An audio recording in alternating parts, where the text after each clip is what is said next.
Nate G219 here to help it back and better. You know what it is, another video, another story.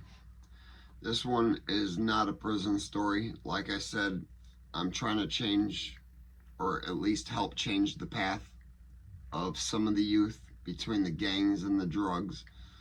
And over the last week, I have found out a brother and sister I knew died same day. They went together to get a bag of dope, and it had tranq carfentanil.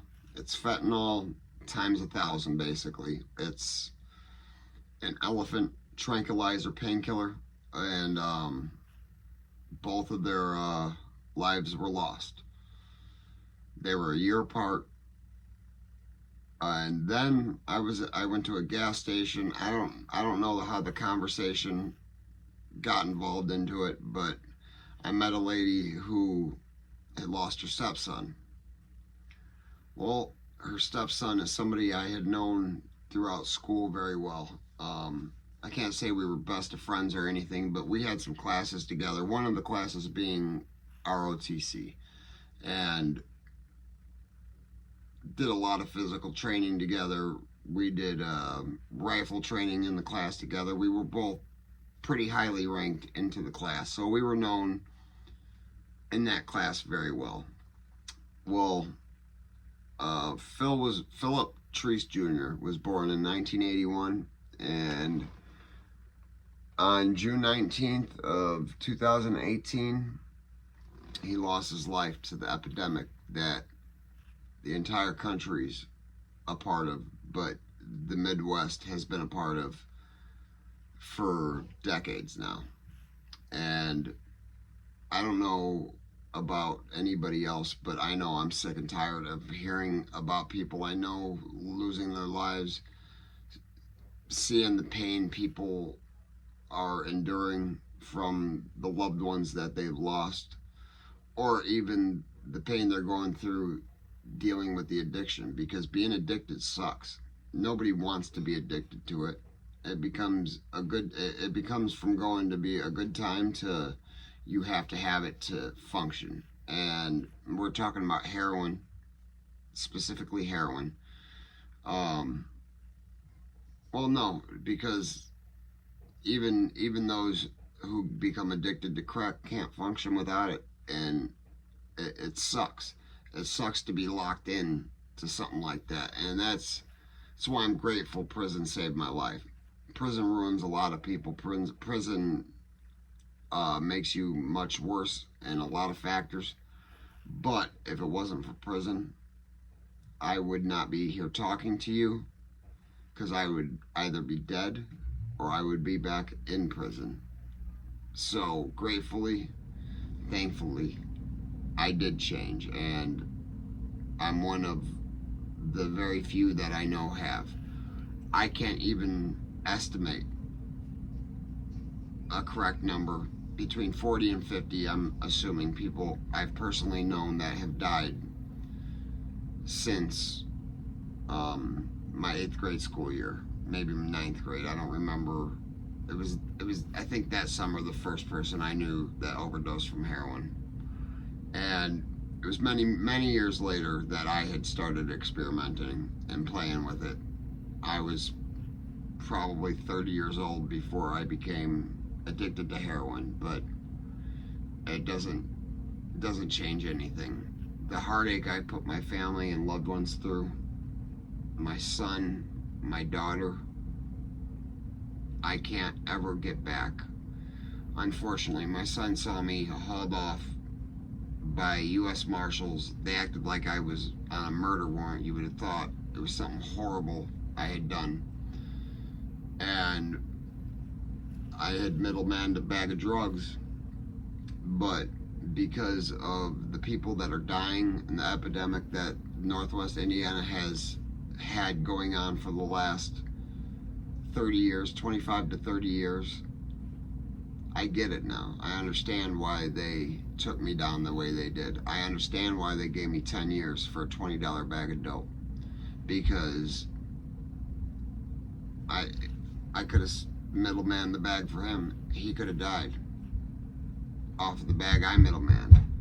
Nobody I know has ever died off a bag I personally gave him. One person, a girl, did almost die, but I saved her life due to my actions and the medics showing up very quickly.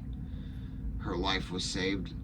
But I mean, this stuff, it's got to stop. And I'm not promoting any drug use whatsoever. I'm not trying to do that. But there are other routes to help you get off of this crap. There's other routes, and I'm going to be bringing some more stories about Philip to you guys. I've talked to some of his loved ones, and they're willing to talk to me because they also are sick of it. Because a lot of us went to school together. We've lost the same friends. We've been losing friends for 25 years over this crap, and it's got to stop. And the only way to stop it is to start voicing it and getting it out there, letting people know what's going to happen. It's prison or death. That's that.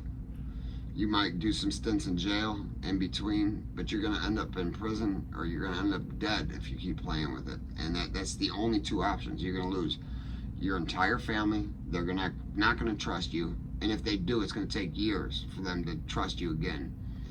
Because I know my entire family doesn't even trust me, and I've been off of it for a while now. And I can't say they ever will. And I can't say I blame them. But all I can do is try to change people's course and maybe make them not put that needle in their arm. Maybe not put that pipe in their mouth. Maybe not say, hey, let's go get jumped in. Let's go become part of this organization or gang, whatever you want to call it. It's all bullshit. I'm going to be doing an interview in the next couple days, and he's going to tell you how wrong